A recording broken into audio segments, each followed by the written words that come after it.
On this vote, the yeas are 88, the nays are 9. Under the previous order requiring 60 votes for the passage of this bill, the bill is passed. That was the moment the U.S. Senate passed a short-term funding bill to keep the federal government open. Good evening and thanks for joining us. I'm Caroline Dade. The Senate passed the 45-day funding bill just after 8 this evening. The bill passed in the House earlier this afternoon. It includes natural resource disaster aid, but not additional funding for Ukraine or border security. Senate Majority Leader Chuck Schumer says the bill passing is, quote, very good news. Thank you to my colleagues on both sides of the aisle for their excellent work.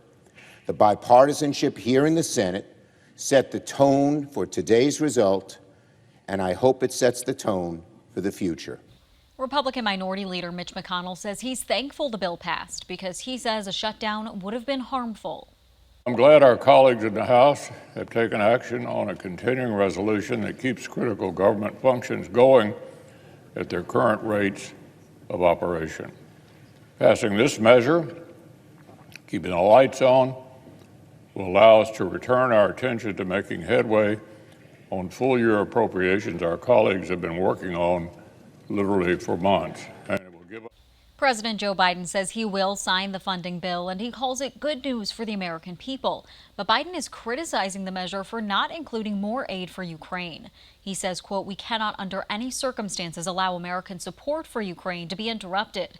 Schumer and McConnell say they'll work on a separate bill with that money in the coming days.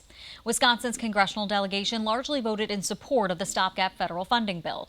Senators Tammy Baldwin and Ron Johnson and Representatives Mike Gallagher, Glenn Grothman, Gwynn Moore, Mark Pocan, and Brian Stile and Derek Van Orden voted to pass the bill.